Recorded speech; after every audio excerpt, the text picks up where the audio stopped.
ಭಾರತ ರತ್ನ ಚಿಂತಾಮಣಿ ನಾಗೇಶ ರಾಮಚಂದ್ರ ರಾವ್ ಅಂದರೆ C.N.R ರಾವ್ ಭಾರತೀಯ ರಸಾಯನಶಾಸ್ತ್ರಜ್ಞ.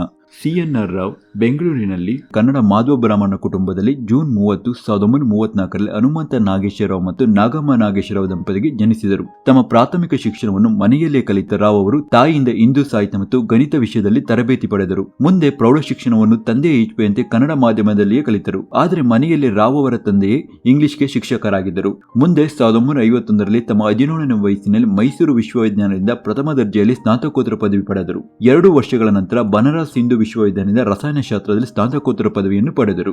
1953ರಲ್ಲಿ PhD ಮಾಡಲು ಇಂಡಿಯನ್ ಇನ್ಸ್ಟಿಟ್ಯೂಟ್ ಆಫ್ ಟೆಕ್ನಾಲಜಿ ಖರಗ್ಪುರ್ನಿಂದ ಸ್ಕಾಲರ್ಶಿಪ್ ಪಡೆದ ರಾವ್ಗೆ ಪರ್ಡ್ಯೂ ಯೂನಿವರ್ಸಿಟಿ ಮತ್ತಷ್ಟು ಆರ್ಥಿಕ ಸಹಾಯವನ್ನು ಮಾಡಿತ್ತು. ರಾವ್ ಅವರು ತಮ್ಮ ಮೊದಲ ಸಂಶೋಧನಾ ಪ್ರಬಂಧವನ್ನು 1954ರಲ್ಲಿ ಆಗ್ರಾ ಯೂನಿವರ್ಸಿಟಿ ಜರ್ನಲ್ ಆಫ್ ರಿಸರ್ಚ್ನಲ್ಲಿ ಪ್ರಕಟಿಸಿದರು. ತಮ್ಮ 24ನೇ ವಯಸ್ಸಿನಲ್ಲಿ PhD ಪೂರ್ಣಗೊಳಿಸಿದರು.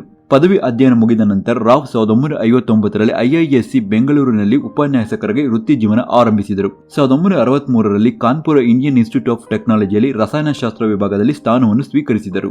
ಮುಂದೆ 1984ರಿಂದ 1994ರವರೆಗೆ IISc ನಿರ್ದೇಶಕರಾದರು. ರಾವ್ ಅವರ ವೃತ್ತಿ ಜೀವನದ ವಿವಿಧ ಹಂತಗಳಲ್ಲಿ ಪ್ರತಿಷ್ಠಿತ ಅಂತಾರಾಷ್ಟ್ರೀಯ ವಿಶ್ವವಿದ್ಯಾಲಯಗಳಲ್ಲಿ ಸಂದರ್ಶಕ ಪ್ರಾಧ್ಯಾಪಕರಾಗಿ ಕಾರ್ಯನಿರ್ವಹಿಸಿದ್ದಾರೆ.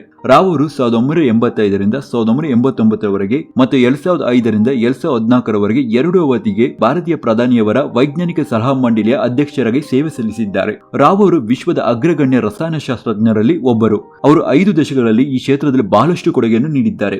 ಅವರ ಟ್ರಾನ್ಸಿಷನ್ ಮೆಟಲ್ ಆಕ್ಸೈಡ್ ಅಧ್ಯಯನ ಮೆಟಲ್ ಆಕ್ಸೈಡ್ಗಳ ಮೂಲಭೂತ ಗುಣಲಕ್ಷಣಗಳನ್ನು ಮತ್ತು ಅವುಗಳ ಸ್ಟ್ರಕ್ಚರಲ್ ಕೆಮಿಸ್ಟ್ರಿ ಬಗ್ಗೆ ಸಾಕಷ್ಟು ಸಂಗತಿಗಳನ್ನು ತಿಳಿಯುವಂತೆ ಮಾಡಿದೆ. 2 ಡೈಮೆನ್ಷನ್ ಆಕ್ಸೈಡ್ ಮೆಟೀರಿಯಲ್ ಆದ ಲ್ಯಾಂಥಮ್ ಕಾಪರ್ ಆಕ್ಸೈಡ್ ಸಂಶ್ಲೇಷಿಸಿದ ಆರಂಭಿಕರಲ್ಲಿ ರಾವ್ ಒಬ್ಬರು. 1987ರಲ್ಲಿ ಮೊದಲ liquid nitrogen temperature super conductor 1,2,3 ಕ್ಯುಪ್ರೇಟ್ ಅನ್ನು ಸಂಶ್ಲೇಷಿಸಿದ ಮೊದಲ ವ್ಯಕ್ತಿ ರಾವ್. ವೈ ಜಂಕ್ಷನ್ ಕಾರ್ಬನ್ ನ್ಯಾನೋಟ್ಯೂಬ್ಗಳನ್ನು ಮೊದಲು ಸಂಶ್ಲೇಷಿಸಿದ ಕೀರ್ತಿ ರಾವ್ ಅವರಿಗೆ ಸಲ್ಲುತ್ತದೆ.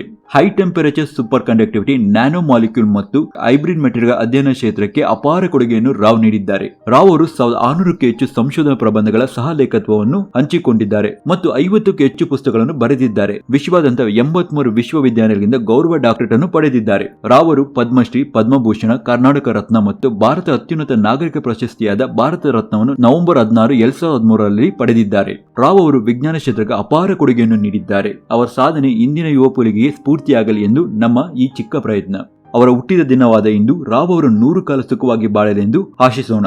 ಈ ಒಂದು ಮಾಹಿತಿ ನಿಮಗೆ ಇಷ್ಟವಾಗಿದ್ರೆ ದಯವಿಟ್ಟು ನಿಮ್ಮ ಸ್ನೇಹಿತರು ಕೂಡ ಶೇರ್ ಮಾಡಿ. ಹಾಗೆ ನಮ್ಮ ಮುಂದಿನ ವಿಡಿಯೋಗಳಿಗಾಗಿ ದಯವಿಟ್ಟು ನಮ್ಮ ಚಾನಲ್ ಸಬ್ಸ್ಕ್ರೈಬ್ ಮಾಡಿ. ಹಾಗೆ ವಿಡಿಯೋ ಲೈಕ್ ಆಗಿದೆ ದಯವಿಟ್ಟು ಲೈಕ್ ಬಟನ್ ಪ್ರೆಸ್ ಮಾಡಿ ಅಂತ ಹೇಳ್ತಾ ಈ ಒಂದು ವಿಡಿಯೋನ ಮುಗಿಸ್ತಾ ಇದ್ದೀನಿ. ಧನ್ಯವಾದಗಳು.